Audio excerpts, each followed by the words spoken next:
നീലകണ്ഠൻ, ഇന്ന് ശശി തരൂർ ഇതിനുശേഷം ഈ ലോക്സഭയിലെ ഈ പ്രൊസീഡിങ്സിന് ശേഷം ശശി തരൂർ പറയുകയാണ് 49 വർഷങ്ങൾ പഴക്കമുള്ള ഒരു സംഭവത്തിലേക്ക് അടിയന്തരമായ ഒരു ശ്രദ്ധ കൊണ്ടുവരേണ്ട ആവശ്യം ഇന്ന് ലോക്സഭയിൽ ഉണ്ടായിരുന്നു. ആ വിഷയമായിരുന്നു ഇന്ന് ലോക്സഭയിൽ ഉന്നയിക്കേണ്ടിയിരുന്നത്.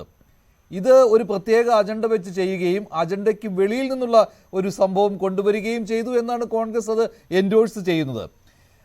ഇത് മറ്റൊരു കാര്യം കൂടി ഇവിടെ ഉണ്ടല്ലോ. ഞാൻ നേരത്തെ പറഞ്ഞതുപോലെ ശ്രീ CR നീലകണ്ഠൻ, ഇവിടെ ഇന്ത്യ മുന്നണിയിലെ മറ്റു പാർട്ടികൾക്ക് അടിയന്തരാവസ്ഥക്കെതിരെ ശബ്ദമുയർത്തുന്ന സമയത്ത് അതിനെ എതിർക്കുവാൻ കഴിയുകയില്ല. കോൺഗ്രസ് എതിർത്തതുപോലെ എതിർക്കുവാൻ കഴിയില്ല എന്ന പ്രശ്നം കൂടിയുണ്ട്. അപ്പോൾ ആ പ്രതിപക്ഷ ഐക്യത്തിൽ വിള്ളൽ വീഴ്ത്തുവാനുള്ള തന്ത്രപരമായ സമീപനം ഉണ്ടാകുമ്പോൾ ഇനി അങ്ങോട്ടും ഇത്തരത്തിലുള്ള മുൻ ചെയ്തികൾ കോൺഗ്രസിനെ തിരിഞ്ഞു കൊത്തുമോ, അല്ലെങ്കിൽ മറ്റു പാർട്ടികൾക്ക് സമാന അനുഭവങ്ങൾ അവരുടേതായ സംസ്ഥാനങ്ങളിലും ഉണ്ടാവാം. അതൊക്കെ മുതലെടുക്കുവാനുള്ള ശ്രമമായിരിക്കുമോ പാർലമെന്റിൽ ഇനി അങ്ങോട്ട് കാണേണ്ടി വരിക? ഒന്നാമത്തെ കാര്യത്തിന് തുടക്കത്തിൽ ഞാൻ പറയട്ടെ,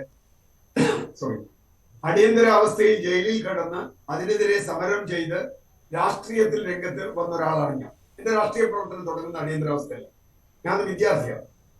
അതുകൊണ്ട് അടിയന്തരാവസ്ഥയെ ഒരു കാലത്തും അംഗീകരിച്ചിട്ടുള്ള ആളല്ല.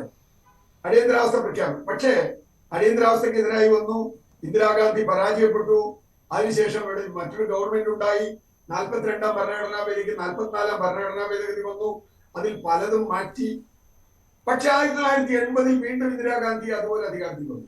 അന്ന് അധികാരത്തിൽ വരുമ്പോൾ ഇന്ദിരാഗാന്ധി പറഞ്ഞൊരു കാര്യം, ഇനി ഒരു അടിയന്തരാവസ്ഥ ഞങ്ങൾ പ്രഖ്യാപിക്കില്ല എന്ന് പ്രഖ്യാപിച്ചുകൊണ്ട് തന്നെയാണ് ഇന്ദിരാഗാന്ധി വരുന്നത്. ഒരു സംശയവും വേണ്ട. കാരണം അതിനുശേഷം കോൺഗ്രസിന് എത്ര പ്രാവശ്യം അതിനേക്കാൾ ഭൂരിപക്ഷം കിട്ടി. ഇന്ദിരാഗാന്ധിക്ക് തന്നെ 80-ൽ നല്ല ഭൂരിപക്ഷം കിട്ടി. 84-ൽ ഇന്ദിരാഗാന്ധിയുടെ മരണത്തെ തുടർന്ന് രാജീവ് ഗാന്ധിക്ക് വലിയ ഭൂരിപക്ഷം കിട്ടി. അതിനുശേഷം കോൺഗ്രസിന്റെ പല പ്രധാനമന്ത്രിമാർ വന്നു, ആരും അടിയന്തരാവസ്ഥ പ്രഖ്യാപിച്ചില്ലല്ലോ.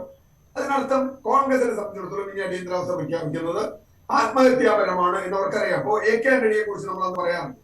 ചരിത്രത്തിൽ അടിയന്തരാവസ്ഥക്കെതിരായി ആസാമിൽ ഗൗഹത്തി സമ്മേളനത്തിൽ വെച്ച് അതിശക്തമായി പ്രതികരിച്ച ആളാണ് കേരളത്തിലുള്ള AK ആന്റണി. കോൺഗ്രസിനകത്ത് തന്നെ നിരവധി ആളുകൾ അതിനെതിരുണ്ടായി, അതൊരു സംശയമില്ലേ. അത് ഇപ്പോൾ ആരെങ്കിലും അടിയന്തരാവസ്ഥ ചെയ്തത് ശരിയാണ് എന്ന് എൻഡോഴ്സ് ചെയ്യുമെന്ന് എനിക്ക് തോന്നുന്നില്ല. കോൺഗ്രസ് പോലും അത് ചെയ്യില്ല. പക്ഷേ പ്രശ്നം അതല്ല.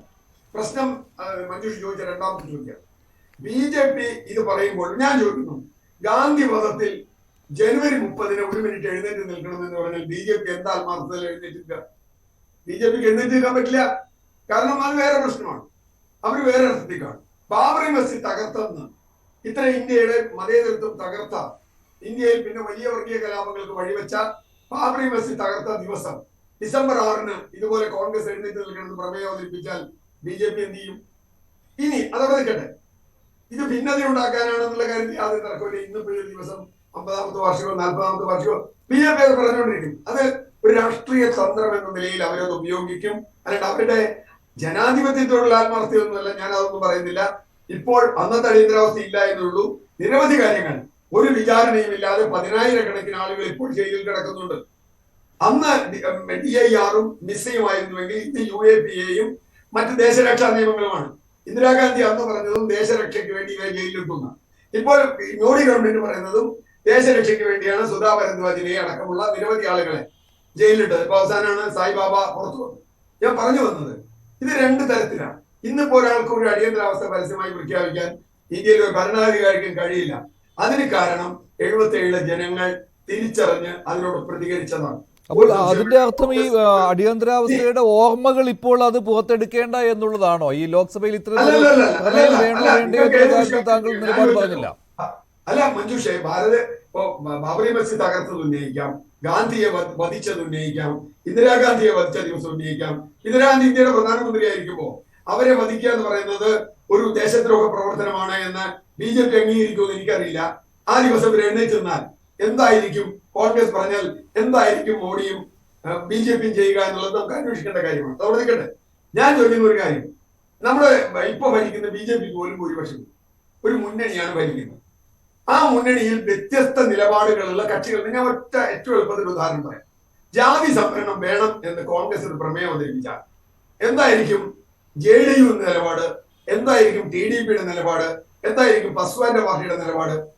അത് BJPക്ക് ഒപ്പം നിൽക്കും? നിൽക്കില്ല, അവർക്ക് നിൽക്കാൻ പറ്റില്ല. മുസ്ലിം സംവരണം വേണമെന്ന് വാദിക്കുന്ന പാർട്ടിയാണ് TDP.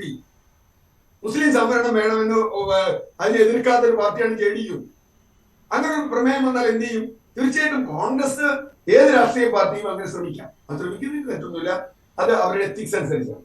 പിന്നെ അതിന് നടപടിക്രമങ്ങൾ പാലിക്കുന്നതിൽ BJP ഗവൺമെന്റ് ഒരിക്കലും ഒരു കീഴ്വഴക്കവും പാലിക്കാറില്ല എന്ന് തന്നെയാണ് ഞാൻ കണക്കാക്കുന്നത്. ജനാധിപത്യത്തോട് ഇപ്പൊ അവർക്ക് പേടി തോന്നുന്നത് അവർക്ക് ഭൂരിപക്ഷം ഇല്ലാത്തതുകൊണ്ടാണ്.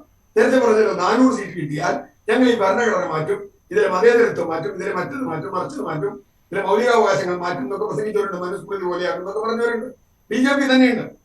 ഞാൻ പറഞ്ഞ ചെയ്യൂ എന്നുള്ള വേറെ പ്രശ്നം. പക്ഷെ അങ്ങനെ പറഞ്ഞ ആളുകൾ BJPയുടെ പാർലമെന്റ് അംഗങ്ങളായുണ്ട്. അവിടെയാണ് പ്രശ്നം. പാർലമെന്റിൽ അവരൊരു പ്രമേയം അവതരിപ്പിച്ചാൽ എങ്ങനെയായിരിക്കും വരിക? ഇപ്പൊ പറ്റില്ല. കാരണം എന്താ? BJPക്ക് ഭൂരിപക്ഷമില്ല. അപ്പൊ തീർച്ചയായിട്ടും ഞാൻ ഒരു ഏകകക്ഷി ഏക വ്യക്തി ആധിപത്യത്തെ ഒരു കാലത്തും അംഗീകരിക്കുന്ന ആളല്ല. അത് മോഡി ആയാലും ഇന്ദിരാഗാന്ധി ആയാലും പിണറായി വിജയനായാലും ഇപ്പൊ നാളെ ഞാന് ശരിയല്ല എന്ന് വിചാരിക്കുന്ന ആളാണ്. കാരണം അത് ജനാധിപത്യത്തിന് ശരിയല്ല. ജനാധിപത്യം നമ്മള് പാശ്ചാത്യ ജനാധിപത്യങ്ങൾ നമ്മൾ നോക്കിയാൽ അതിലെ മാതൃകകളുണ്ട്. ഇപ്പൊ പ്രതിപക്ഷം ഭരണപക്ഷം എന്ന് പറയുമ്പോൾ ഇപ്പൊ അമേരിക്കൻ പ്രസിഡന്റ് ഡെമോക്രാറ്റാണ്.